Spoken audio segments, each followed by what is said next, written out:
आयुर्वेद के अनुसार हमारी दिनचर्या के लिए 7000 से भी अधिक सूत्र दिए हैं। जो जल है वह विष के समान है। वेस्टर्न कल्चर के अकॉर्डिंग हम जो है बिल्कुल आंख बंद करके हम उसको फॉलो कर रहे हैं, जिसके कारण हार्ट अटैक आने के खतरा बढ़ जाता है।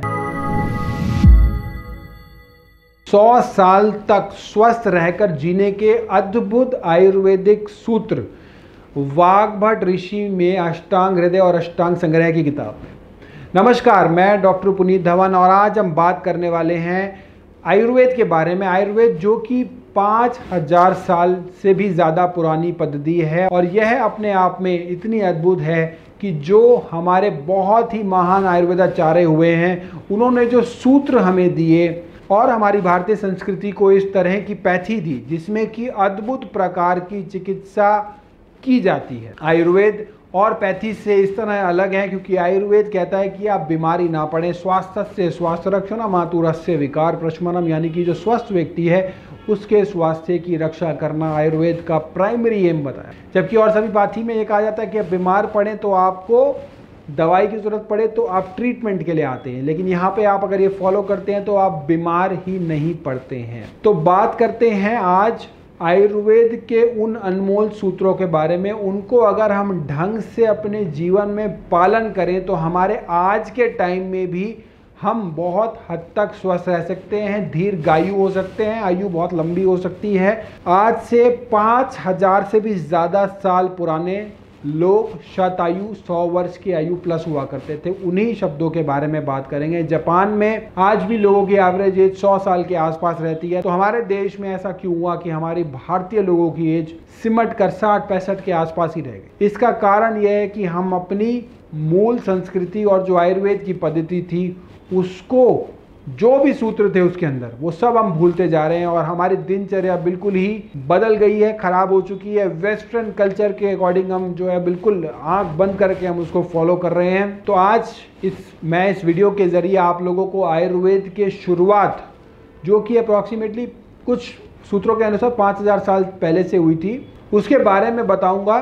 आज से 3000 साल पहले आयुर्वेद में महान ऋषि वाग्भट जी हुए। जो वाग्भट जी आचार्य चरक के शिष्य थे। आचार्य चरक वे हैं जिन्हें आज की डेट में आयुर्वेद का जनक माना जाता है। उनके द्वारा लिखी गई चरक संहिता एक बहुत ही अद्भुत आयुर्वेदिक ग्रंथ है और वाग्भट जी ने अष्टांग हृदय और अष्टांग संग्रह नाम की पुस्तकें लिखी। उन्होंने अष्टांग हृदय में आयुर्वेद के अनुसार हमारी दिनचर्या के लिए 7000 से भी अधिक सूत्र दिए हैं। उनका यह मानना था कि अगर हम अपने खाने पीने को और लाइफस्टाइल में उन सूत्रों को अपना लें तो कुछ चेंजेस करके हम अपनी ज़िंदगी में बीमार ही नहीं पड़ेंगे, और अगर हम बीमार भी हैं तो बहुत ही जल्दी स्वस्थ हो जाएंगे। ऐसा कहना है ऋषि वाग्भट जी का।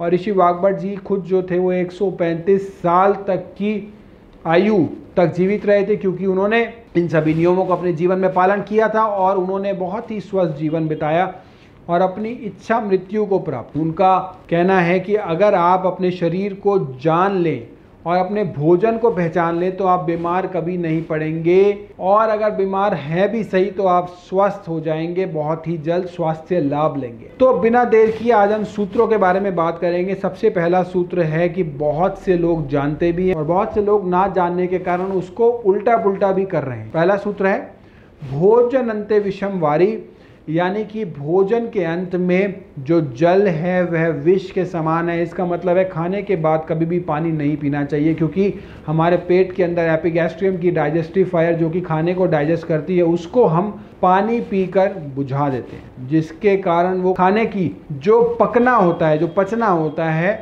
उसके बजाय वह सड़ने लग जाता है और यह अनडाइजेस्टेड यानी कि सड़ा हुआ खाना ही यूरिक एसिड, LDL, VLDL ये सब बढ़ाता है हमारे शरीर में जाकर। और यही खाना जो हमारे शरीर में पचा नहीं है या जो एक्स्ट्रा फैट हमें खाया है वो अपच, इनडाइजेशन के कारण कोलेस्ट्रॉल की फॉर्म में डिपॉजिट हो जाता है आर्टरीज में, और या फिर ट्राइग्लिसराइड बन के हमारे ब्लड में जमा हो जाता है, जिसके कारण हार्ट अटैक आने के खतरा बढ़ जाता है, बना रहता है हमेशा।